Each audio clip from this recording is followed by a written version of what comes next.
कहानी का नाम है रेत में गुम हुई शादी। रात, राजस्थान की वो गहरी सुनसान रात जहाँ दूर दूर तक सिर्फ रेत होती है और हवा की आवाज़ भी कभी कभी इंसानों जैसी लगने लगती है। मेरी माँ जब भी अपने बाबा की बातें सुनाती थी तो एक कहानी हमेशा धीमी आवाज़ में सुनाती थी। ऐसी कहानी जिसके बाद कुछ देर तक नींद नहीं आती। माँ के बाबा गांव में सब उन्हें पंडित जी कहते थे, लेकिन वो सिर्फ पूजा पाठ करने वाले आदमी नहीं थे। दिन भर मेहनत करना, गाय भैंसों की सेवा, ग्वाड़े की सफाई, गोबर उठाना, सानी करना, दूध निकालना और फिर शाम को चौपाल में बैठकर सबके साथ हंसी मजाक। चेहरे पर हमेशा शांति, लेकिन गांव वाले कहते थे पंडित जी को अंधेरे से डर नहीं लगता। और शायद यही वजह थी कि उस रात उनके साथ वो हुआ जो किसी आम इंसान के साथ होता तो शायद वो वापस ही नहीं आता।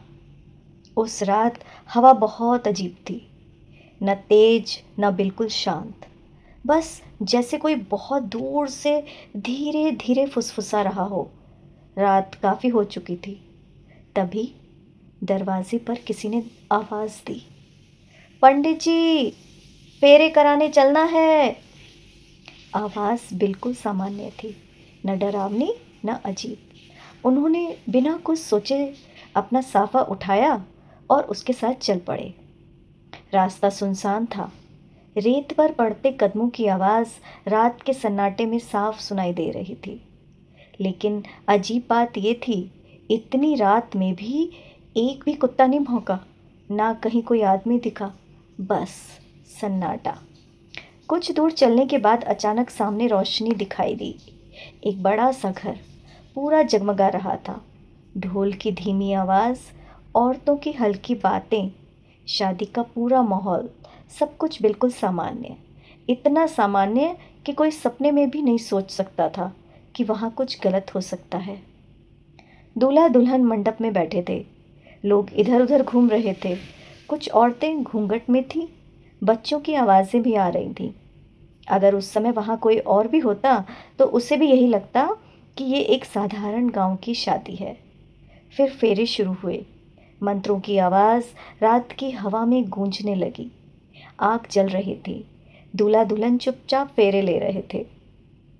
सब कुछ ठीक था, लेकिन माँ के बाबा कहते थे उन्हें आज तक उस शादी में मौजूद एक भी चेहरा याद नहीं। जैसे सब धुंधला था, जैसे कोई सपना। 7 फेरे पूरे हुए और तभी पीछे से एक भारी आवाज़ आई, पंडित जी, दान दक्षिणा में क्या लोगे, पैसे या कोयले? उन्होंने हंसकर कहा, अरे भाई, कोयले का क्या करूँगा, पैसे दे दो। सब लोग हल्का सा हंस दिए। उन्हें कुछ रुपए दिए गए और फेरों की पत्तल भी। फिर किसी ने कहा, रात बहुत हो गई है पंडित जी, छोड़ आए क्या? उन्होंने मना कर दिया, नहीं, मैं चला जाऊंगा। वो वापस लौटने लगे। कुछ दूर तक पीछे शादी की रोशनी दिखाई देती रही। ढोल की आवाज़ भी आ रही थी, लेकिन जैसे ही उन्होंने एक बार पीछे मुड़कर देखा, उनके कदम वहीं रुक गए।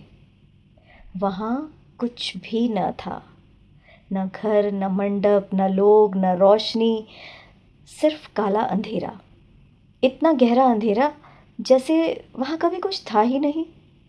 कुछ पल तक वो वहीं खड़े रहे, फिर बिना कुछ बोले वापस घर आ गए। चारपाई के नीचे पैसे और पत्तल रखी और सो गए। सुबह चौपाल में पास में सो रहे जाट जमींदार ने पूछा, पंडित जी, रात कहाँ गए थे? उन्होंने सामान्य आवाज़ में कहा, शादी में फेरे कराने गया था। जमींदार हंसा, अच्छा, क्या मिला दक्षिणा में? उन्होंने कहा, चारपाई के नीचे रखा है, देख लो। जैसे ही उसने चारपाई के नीचे हाथ डाला, उसका चेहरा सफ़ेद पड़ गया। उसकी सांस अटक गई। वहाँ न पैसे थे न पत्तल, सिर्फ कच्चा मांस और काले कोयले पड़े थे।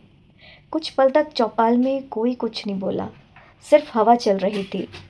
फिर धीरे से डरती हुई आवाज़ में वो ज़मींदार बोला, पंडित जी, आप भूतों की शादी करा आए हो।